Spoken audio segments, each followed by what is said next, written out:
Do you have an amazing employee that is ready to throw in the towel and you are like, what am I going to do? If so, today's video is for you. We are going to talk about the reasons why good employees leave organizations or jobs or leaders. Hi, if you don't already know me, my name is Barika Andrews, and I have been leading for over 15 years, and I have led more than 18 teams, and I have actually led quite a few of the age ranges on the spectrum. So I've led groups as small and as young as the age of 4, but all the way up into the age of senior citizens. So literally, I have led groups of children, I've led groups of teenagers, I've led groups of adults, and sometimes simultaneously having some of those groups working together. And what I like to do is I like to teach leaders how to lead and to be successful in leading. I love building high performing teams. That is like my jam. That is my thing. And those high performing teams are those teams that can work seamlessly. They get along. They like working with each other and they like working for you. So if that's something you're interested in, then this is definitely the channel that you want to go ahead and subscribe to. Now, let's talk about today's topic, which is why do good employees leave? And as a bonus, I'm going to talk about what can actually turn a very good employee into a not so awesome employee. So that's going to be our bonus tip. Let's get into it. Now, the first reason why you may have a good employee that wants to leave the organization or that may decide to leave an organization is that there can actually be a lack of opportunities. And when you have good employees, oftentimes these are your high performing individuals. Oftentimes these are the people who are able to be intrinsically motivated, meaning that they have their motivational factors coming from the inside and exuding out. So they often don't need someone to motivate them. They are your self-starters, your go-getters. They are the ones that are going to make it happen. And they don't necessarily need oversight to do that because they have pretty good self-awareness, pretty good self-discipline, and they just go in and get it done. And so when you have those kind of employees in an organization, they're going to look for challenges, or they're often going to look for opportunities to continue to grow and to thrive. And so if they find that the organization that they are in or the position that they are in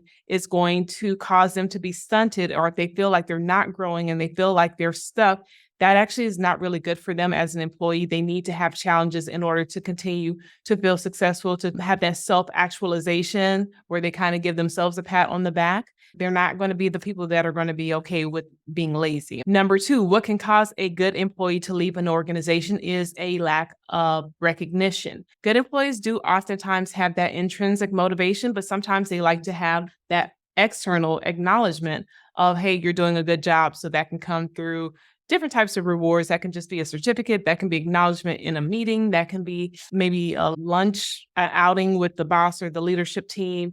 Or it could even be something as just simple as writing them a note saying you did a great job, sending them an email saying you did a great job, calling them on the phone and say, oh my gosh, you did a great job. Those recognition points do matter.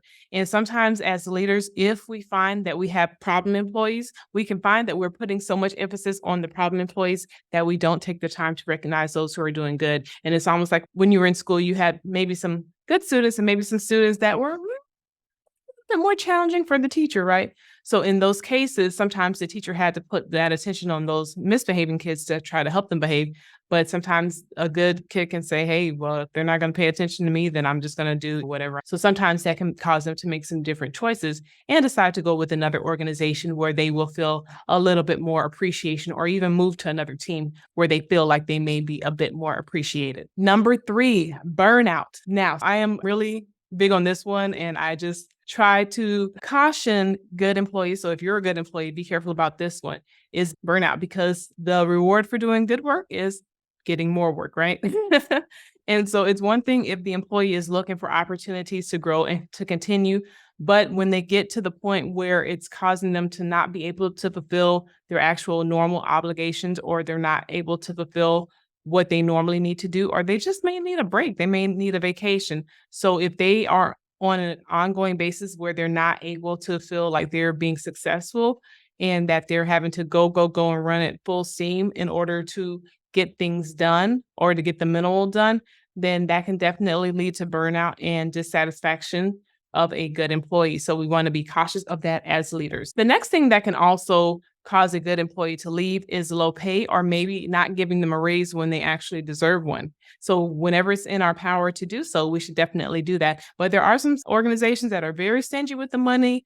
They will pay the people at the tippity top, and they don't trickle it down to the employees. And any organization like that, eventually it always catches up with them. They don't succeed in the long run. They may succeed for a while, but at the end of the day, it takes good employees to keep a good organization running, right? So it behooves the organization to share in the profits with all those who help to bring it to pass. Yes, I believe people at the top should get bonuses and stuff like that, but I also believe that it should trickle down as well. And it should be, what is appropriate for the individuals. And that's one thing with for-profit companies that they have to be careful about, because when you have for-profit companies that are always having to answer to shareholders who are always looking to make more and more money, sometimes enough is enough. All right, next, number 5 is a lack of support. And now if they feel like they have a lack of support from their team, so maybe they feel like they're the only one on the team doing all the work, that can be tiresome for them. Also, if they feel like they are not getting the support that they need from the leadership,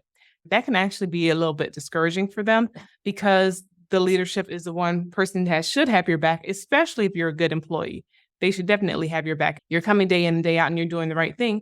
Your leader should definitely have your back. And if they don't, then who wants to be loyal to somebody who's not loyal to them? That's an inequitable relationship, and that should not be the case. So if we have loyal employees, we also need to make sure that we are loyal to them and that we look out for them and we take care of them as much as humanly possible as leaders. And the 6th reason why you may have a good employee that can lead an organization, and this one may be hard to hear, but I am a leader, but I'm also a coach as well. So this one is that it may be due to having unskilled leadership. So it could be having a new leader in place who has not been properly trained in leadership or who does not have any type of mentorship in leadership. It can also be where the individual maybe has a leader who has been in the organization for a while and may have some knowledge, but maybe they just don't have leadership skills, because the leadership skills, some may come initially, and some may come with time, and some people just don't develop them at all.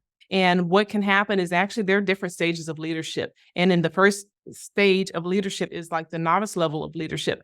And actually, if someone doesn't develop the leadership skills that they need, they can get stuck at that novice level. I don't care if they've been leading 1 year, 2 year, 20 years, they can get stuck at that novice level of leadership if they don't learn how to inspire other people to follow them, with it being that person's choice. So if people are not following the leader because they are choosing to follow the leader because they want to follow the leader, if they're only following the leader because the leader has a leadership title, then that is the novice level of leadership. So that's a whole nother video and a whole nother topic for a whole nother time. But I want to hear, what do you think should also be included in this list? Go ahead and drop me a comment below. Here is the bonus topic. So what can cause a good employee to become a bad employee? Ooh. Right? So we have this amazing employee, they come year in and year out and they're doing an amazing job. And then all of a sudden we notice that something is way, way, way, way, way off. And we may not know why, but we can tell something's going on. So one of the primary reasons why you can have a good employee turn into a not so great employee is it can be that they have some kind of personal problems happening in their life. So they can have relationship problems going on, financial problems going on. They could also have something like maybe the death of a loved one. They could have maybe a divorce or something else that can come up, and that can cause problems in their personal life, which will also affect their work life. A lot of times people like to think that these things are separate. And yes, there are some people who can compartmentalize to a sense, but when a person has a significant life event, that is going to trickle into other areas of their life. And even though they may try to compartmentalize so that, their personal life doesn't fall into their work life, if it's a big enough situation, it actually is going to affect them in that way as well. So if you are working for like a bigger organization that has lots of resources like HR and legal and all that kind of stuff, then you want to go ahead and make sure that you are aware of whatever your company's EAP policy is, because that is going to be where you can start to refer those employees when you find out that there's something going on. And the better your relationships are with your employees, the more open they are going to be with you about those kind of situations, especially as you keep confidence. Now, if your employee tells you something personal, please don't go telling their business. Please don't do that. That is not, no. That's not how we build trust with our employees. Now, if you need to share something with your upper leadership, that's fine, or HR, if need be, that's fine. But please don't spread rumors. We don't do that in this space. We are excellent leaders. We are good leaders. We are a group of leaders that want to make a difference, a positive difference in the world. So we are going to help protect the personal information of our employees as long as it's nothing illegal. And if, you know all the guidelines you need to follow with that. You have to follow those guidelines. But if you actually are a small business owner and you're like, Barika, I don't have an HR department, Barika, I don't have a legal team, then I would strongly suggest that you maybe reach out to an HR department, or you do some research and find out, even in your health benefits for your employees, if there is an option there for them to maybe get some counseling services, or even see locally if your employees are local to you and not remote. See if there is a way for them to get some services or have access to services. Maybe go about and just check and see what services may be free and available in your community, because a lot of times there are some opportunities for free services to be given as well. But you want to know that, especially if it's a good employee, and if you're a small business owner, then you know that that good employee is going to be critical to your success. Good employees are definitely critical to your success. And if you are part of a bigger organization, then you know that those good employees help rub off onto the other employees, hopefully, right?